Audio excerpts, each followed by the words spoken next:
जय श्री महाकाल। गुप्त लोगों में प्रवेश और मसान की शक्ति का योगदान। आज मैं आप लोगों को एक बहुत ही मन को छूने वाली घटना बताऊंगा, जो कि अभी नवरात्र की ही है। जो अभी नवरात्र गया है, ज़्यादा दिन की नहीं है, 15-20 दिन की बात है।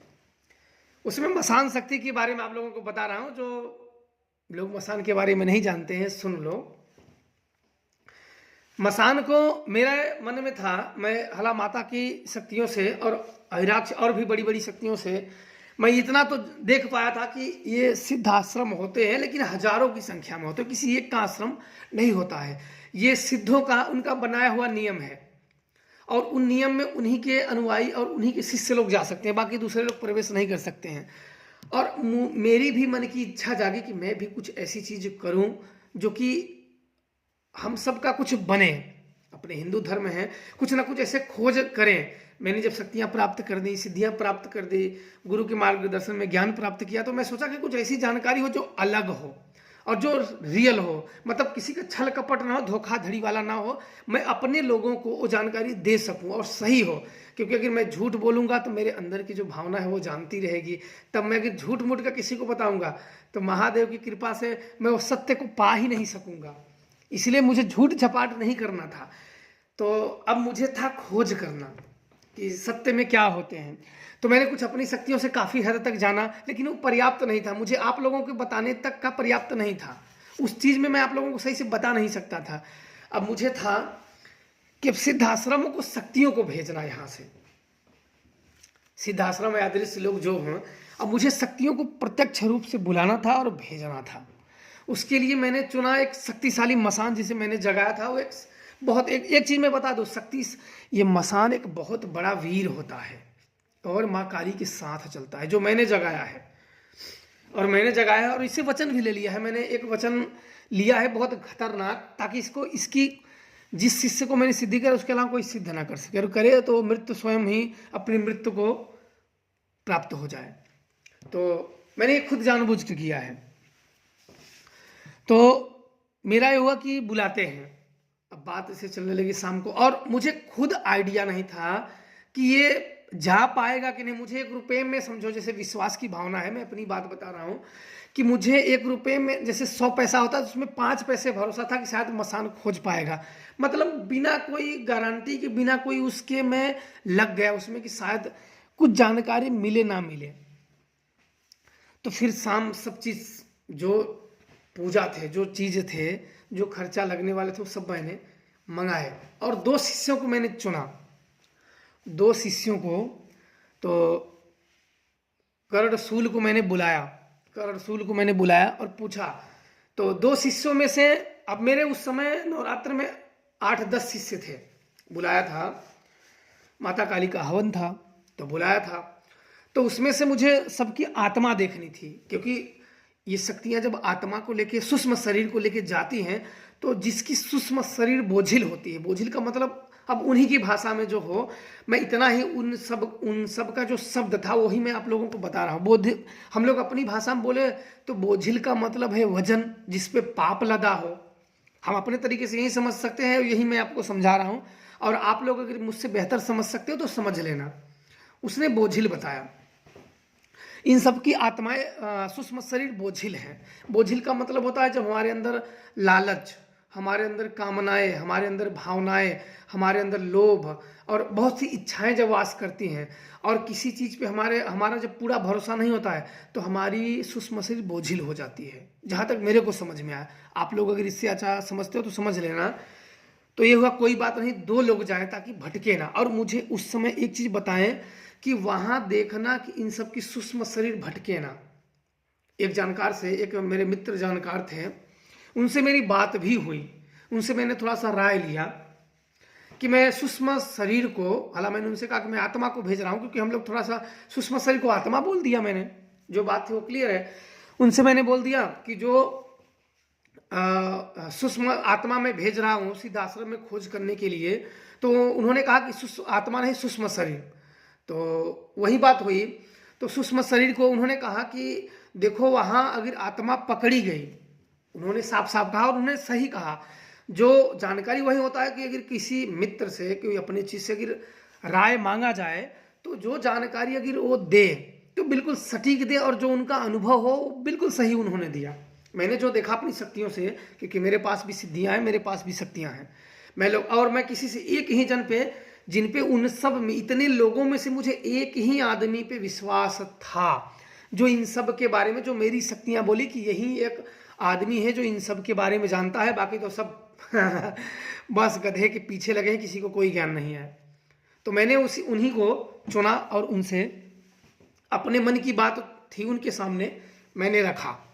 अब रखने के बाद उन्होंने कहा कि वहां देखना, आप भेजना तो कोई भी अगर उनकी सुषमसरी को वहां उस जगत में पकड़ा गया तो यहाँ विचित हो जाएंगे आधा दिमाग। तो उनकी बात बिल्कुल सही थी, क्योंकि यही देव ने भी बताया था, पर उन पे थोड़ा भरोसा था तो उनसे थोड़ा सा राय लेते हैं।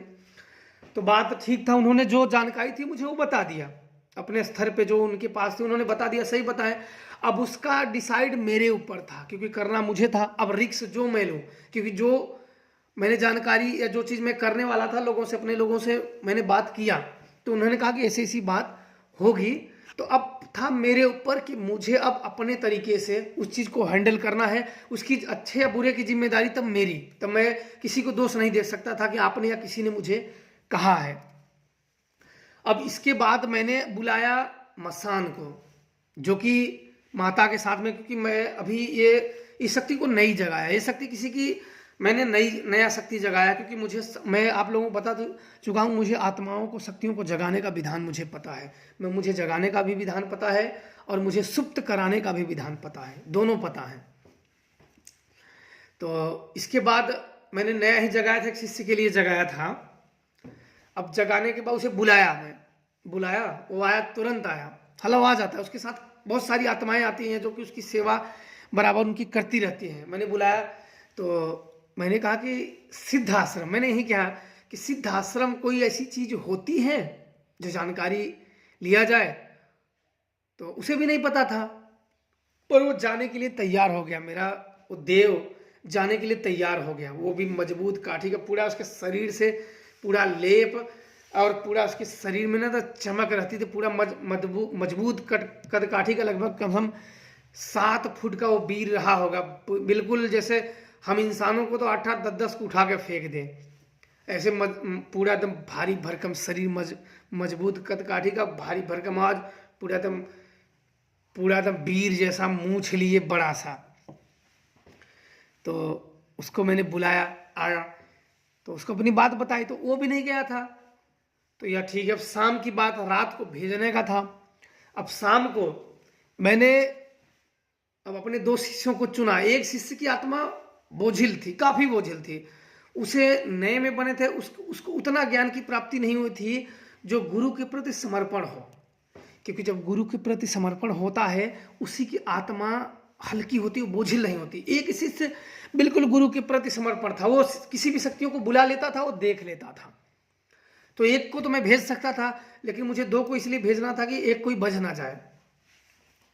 तो इसके बाद अब वहां बैठाने के बाद 2 माला लिया, दोनों माला आपस में मैंने बांध दिया। अब बांधने के बाद, तब उस समय पे लाइफ में था, आप लोग ध्यान दिए होंगे तो दिए होंगे, उस समय में लाइफ था, कुछ आप लोगों को बता रहा था, क्योंकि मेरे लिए भी उस समय नया था और मुझे भी नहीं पता था कि मैं क्रियाओं में सक्सेस हो जाऊंगा कि नहीं, क्योंकि मैं उस समय अपने शक्तियों को भेज रहा था। उस समय काफी प्रेत आत्माओं को मैंने जगा दिया था, जो कि कोई मुंह बना के, कोई कैसे करके, कोई लेट के, चारों तरफ एक जैसे मेला लग गया हो प्रेत आत्माओं का, बड़ी बड़ी शक्तियों का। लेकिन वो सब मेरी शक्तियां नहीं थी, इसलिए मैं उन सबसे मदद नहीं ले सकता था। उन सबसे किसी का विनाश कर सकते हो, बदले में पूजा दो, उन सब का विनाश कर दो।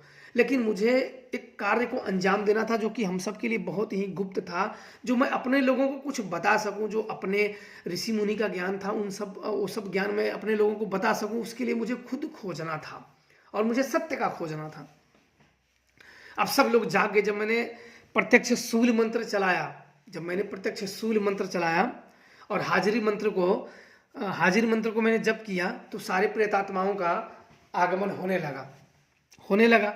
इसके बाद मैंने 2 माला लिए। 2 माला लेने के बाद अब एक गले में माला, एक को डाला, दोनों माला को बांध के दोनों को गले में डाल के प्राण कीलन मंत्र, अघोर अघोर देवता का मैंने पूजा किया, अघोर देवता का मैंने पूजा किया, अघोर देवता का आवाहन किया और गहन मंत्रों में मैंने अघोर देवता के गहन मंत्रों में मैंने लग गया। इसके बाद थोड़े समय के बाद स्थिति परिस्थिति वहाँ की बदल गई। जब अघोर देवता का आवाहन हुआ, जब वो आए तब मैंने उनसे प्रार्थना किया कि प्राण कीलन। बोले क्या चाहिए? मतलब प्राण कीलन, कि प्राण को कील दो। कोई भी मतलब शत्रु वैरी शक्ति, कोई भी बैरी शक्ति प्राण को खींच ना सके, और कोई भी बैरी शक्ति अगर प्राण खींचने का दुस्साहस करे तो उसका प्राण आप खींच लो। तो क्योंकि मैं इस चीज़ों में किसी भी प्रकार की गद्दारी बर्दाश्त नहीं कर सकता था। इसके बाद मैंने कहा कि एक बार छोड़ दो, दूसरी बार में प्रयोग करो, उसका प्राण खींच लो। इसके बाद मैंने अपना वचन काट दिया, क्योंकि आप इसलिए काट दिया कि आप वचन मुक्त हो किसी भी करने के लिए। इसके बाद मैंने बुलाया हिराक्ष को, ये भी एक देव है। ये तो इतना था, मतलब इतना बोलने लगा कि मैं सिद्धाश्रम में भी तांडव मचा दूंगा। फिर मैंने सोचा कि अगर ये पकड़ा गया, वैसे ही बोला कि मैं सिद्धाश्रम को ही जड़ से उखाड़ के फेंक दूंगा। हिराक्ष ने कहा, जब आया ना इसने बाद जैसे गर्जन लगाया तो कहा कि मैं सिद्धाश्रम जैसी चीज है तो मैं उसको उखाड़ के फेंक दूंगा। तो मैंने सोचा अरे सिद्धाश्रम, अब मुझे एक डर लगा कि अगर ये वहां तांडव मचाया और कहीं स्थिति इसके विपरीत हुई, ये पकड़ा गया तो ये दोनों भी वहीं गए, फिर माता पता नहीं वहां का नियम क्या है। तो फिर मेरे अंदर ये हुआ कि मैं फूल शक्ति से, मेरे पास जितनी पावर है और निर्दयी मतलब कठोर और एकदम पूरा एकदम कातिल मन से महाशमशान काली के छोड़ दिया जाए। यही एक और भी शक्तियों को, माँ तारा को, क्योंकि माँ तारा की भी शमशान सिद्धि मुझे है। 100 पे मैंने माँ तारा की भी सिद्धि, वही मैं बताता नहीं हूँ, उनकी भी सिद्धि समय आने पे गुरु कृपा हुई तो आप लोगों को बताऊंगा। तो इसके बाद अच्छा मैंने इसकी सुरक्षा की बागडोर इसे संभाली, क्योंकि पहला था तो मैंने सिर्फ सुरक्षा की बागडोर मैंने थमा दिया कि तू सिर्फ सुरक्षा करना, इसके आगे तो कुछ मत करना। तो बोला ठीक है। फिर भी इसके हाव भाव, ये क्योंकि बहुत ये विकराल है, ये अपने सामने किसी को भी नहीं मानता। आप चाहे किसी के भी भक्त हो, माँ काली के हो, शिव के हो, ब्रह्मा के हो, विष्णु के हो, भैरवी, किसी के भी भक्त हो, ये बिना रोक टोक जाके तोड़ फाड़ मचाता है। इसलिए मैं जल्दी से चलाता नहीं हूँ किसी पे। तो इसलिए वहाँ यह बात हुई। अब ये जाने के लिए इसको भी मैंने इसका पूजा दिया। ये भी अपने का जो इसको उद्देश्य बताया गया, ये अपने उद्देश्य पूर्ति के लिए ये तैयार हुआ, अपने उद्देश्य पूर्ति के लिए ये बढ़ चला। इसके बाद मैंने अब बुलाया मसान को। अब मसान का जब मैंने आवाहन किया तब वो आ गया मसान। इसके बाद अब अगले पार्ट में मैं आप लोगों को यह जानकारी दूंगा, और आप लोग प्रसन्न रहे, खुश रहे, माता की कृपा आप सब पे बनी रहे, और जानकारी जरूर से सीखिए, और इस वीडियो को ज़्यादा से ज़्यादा लोगों को शेयर करिए, ताकि हमारे जो गुप्त ज्ञान है, जो हिंदू धर्म का, जो हिंदू लोगों का जो गुप्त ज्ञान है, वो ज़्यादा से ज़्यादा लोगों के पास पहुँचे। और कुछ ही लोगों को अगर मन में शांति हो तो बहुत अच्छा है, कि हम लोगों का मन की शांति हो, ऐसा नहीं कि बहुत ज़्यादा करें, उनके मन में शांति हो, ऐसे ज्ञान हो, हम लोगों का काम जो है, जो मेहनत है वो सफल हो गया। आप लोग अगर ऐसे करोगे अच्छा हुआ, तो मैं आगे की भी जानकारी आप लोगों को जरूर दूंगा। तो जय श्री महाकाल आप सबको।